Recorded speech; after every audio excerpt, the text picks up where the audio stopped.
오늘도 춥죠. 이번 겨울은 워낙 추워서 도대체 봄이 오긴 올까 싶은데 그래도 어김없이 날은 지나서 오늘이 입춘입니다. 안녕하세요. 좋은 아침 이명희입니다. 봄 오는 걸 질투하는지 오늘 눈도 내리고 춥기도 참 춥네요. 지금 서울 기온이 영하 7.6도, 대전이 영하 8도, 목포가 영하 4.4도 나타내고 있습니다. 이번 추위는 내일 아침까지 이어져서요. 내일도 영하 10도까지 내려간다고 그래요. 모레나 평년 기온을 회복하면서 풀릴 것으로 보입니다.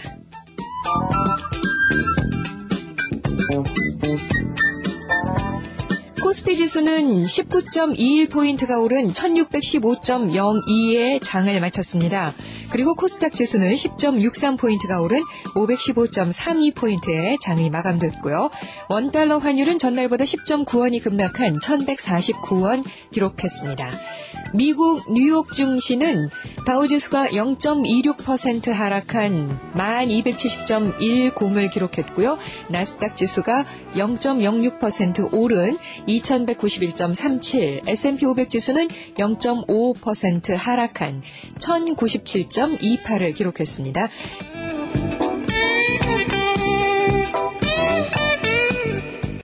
좋은 아침 이명희입니다. 시사평론가 이종훈 박사와 함께하는 조간브리핑 시간입니다. 어서 오십시오. 안녕하세요. 오늘의 첫 소식은 뭔가요? 네, 한국경제가 헤드라인으로 그리고 매일경제, 중앙일보, 한겨레가 일면 기사로 다루고 있는 삼성 반도체 기술 유출 소식입니다. 네, 미국계 장비 업체인 그 AMK사가 6년 동안 삼성전자의 그 반도체 핵심 기술 95건이나 빼돌린 것으로 이렇게 드러났고요.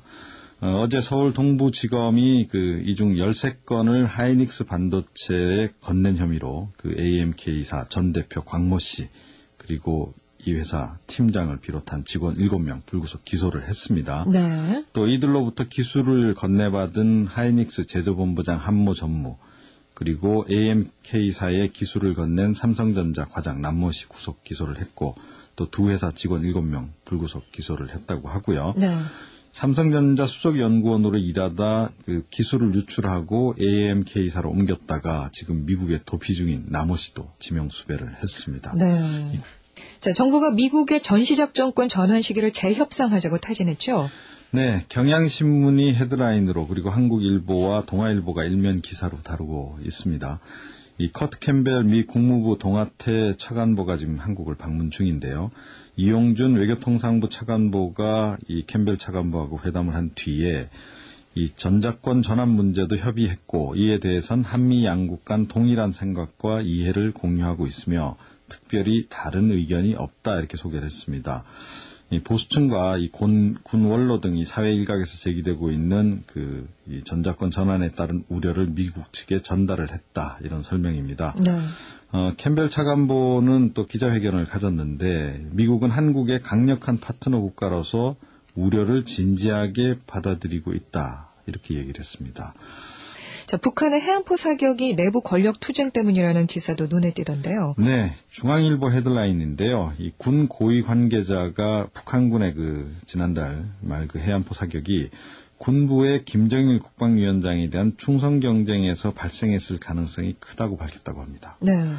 지난해부터 김정일은 군부가 주장하면 군부 얘기를 들어주고 남북 협상파가 주장하면 또 협상파 손을 들어주는 그런 분위기라는 것인데요. 국방부는 이번 포사격의 주역으로 야포를 개량해서 출세를 거듭해온 이용호 인민군 총참모장을 꼽고 있다고 합니다. 네. 한편 동아일보는 일면 기사로 화폐개혁으로 사실상 거래가 거의 끊겼던 북한의 장마당, 그러니까 야시장이라고 보면 되겠죠. 그것이 북한 당국이 요즘 이제 사실상 통제를 하지 않으면서 점차 활성화되고 있어서 이 과거 상태로 돌아가는 건 시간 문제다 이런 소식을 전하고 있습니다. 그렇군요. 네. 자, 다음 소식은요? 네, 대법원장 자문기구인 사법정책자문위원회 회의 결과입니다. 조선일보 그리고 한국경제가 일면 기사로 다루고 있고요. 이 사법정책자문위원회가 어제 2012년 처음 배출되는 법학전문대학원, 그러니까 로스쿨이죠. 그 수료자를 재판연구관으로 선발을 해서 최소 2, 3년 실무 경험을 쌓게 한 뒤에 그중 일부를 법관으로 임명하는 방안을 확정을 했고 이걸 대법원장에게 건의하기로 했다고 합니다. 네. 현재 시행 중인 경력 법관 선발 이것도 더욱 확대를 해서 2012년까지 신규 법관의 50%를 법적 경력자로 임용하는 방안도 확정적이라고 합니다. 그 전교조와 전국노조합원의 민노당 가입 사건 수사는 어떻게 진행이 되겠습니까? 네, 오늘 동아일보가 헤드라인으로 다루고 있는데요. 이 정치자금법에 따라서 이 정당의 모든 수입과 지출은 각 정당이 중앙선관위에 신고한 계좌, 그거를 통해서만 이렇게 이루어지도록 이렇게 돼 있는데요. 경찰에 따르면 민노당의 당미를 낸 것으로 확인된 전교조 조합원 등 270여 명이 매달 정기적으로 이 당비 또는 후원금을 자동 이체한 민노당 계좌가 이 선관위에 등록되지 않은 계좌로 확인됐다고 합니다. 자, 그리고 방과 후 학교 소식인데요. 네. 이 학부모들이라면 참 관심을 가지는 소식이 될 텐데, 네. 방과 후 학교가 학교장에 배를 불렸다. 이게 어떤 내용입니까? 노컷뉴스 헤드라인입니다. 네. 이 서울 남부지검이 서울 지역 전현직 초등학교장 5명을 뇌물수수 혐의로 불구속 기소를 했는데요. 검찰에 따르면 이들은 2003년 4월부터 지난해 9월까지 어떤 업체가 방과 후 학교 영어 컴퓨터 교실을 운영할 수 있도록 해주는 대신에 각각 3차례 또는 16차례에 걸쳐서 700만 원 내지 2천만 원까지 돈을 받았다고 합니다. 자, 그리고 청년 백수가 전 세계적인 골칫거리라는 기사도 있더라고요. 네, 그렇습니다. 매일경제 헤드라인이고요. 우리나라 지금 청년 실업률이 2004년 이후 최고치를 지금 기록하고 있지 않습니까? 네. 8%대 거의 근접하고 있다 그러는데 아마 실제로는 더 많은 청년들이 놀고 있지 않나 이렇게 여겨지긴 합니다. 네. 비경제 활동 인구까지를 포함하게 되면요. 하여간 이런 상태에서 스페인의 청년 실업률이 지난해 말 기준으로 44.5%를 기록했다 그럽니다.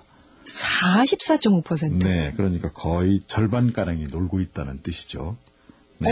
이럴 수가 있나요? 그러게 말입니다. 그리고 미국의 청년 실업률도 지난해 10월 말 19.1%까지 뛰어올랐다고 합니다. 자, 시사평론가 이종훈 박사와 함께한 조간 브리핑 시간이었습니다. 고맙습니다. 고맙습니다. 좋은 아침 브리핑 스포츠 소식입니다. 남자 프로농구 인천전자랜드가 2010 KBL 귀화 혼혈 선수 드래프트에서 최대어로 꼽힌 제로드 스티븐슨을 지명했습니다.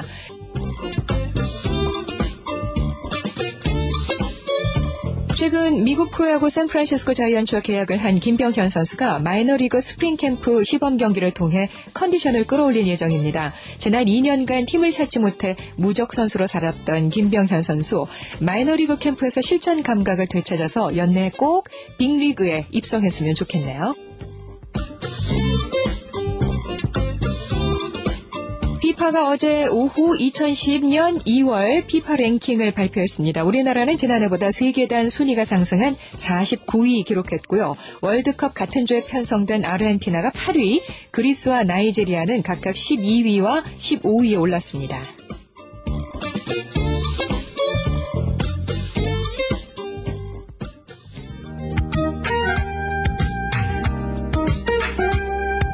연습 경기 중에 발등뼈를 다친 축구대표팀의 공격수 염기훈 선수, 결국 오는 6일 도쿄에서 열리는 동아시아 축구연맹 선수권대회에도 못 나간다는 소식입니다.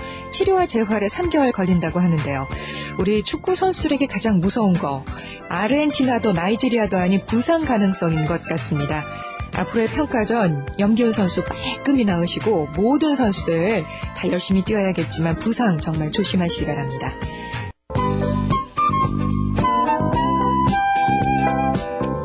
50대 오토바이 운전자가 고속으로 달리던 KTX와 충돌해 타고 있던 오토바이가 산산조각 났는데 정작 본인은 멀쩡해서 크게 화제가 됐습니다. 자활근로센터에서 수리공 일을 하는 박모 씨. 10년 전에도 25층 높이에서 추락해서 살아난 적이 있다고 하는데요. 정말 다행이고요. 그러나 누구나 이런 거 아니니까 위험한 행동은 삼가야겠죠.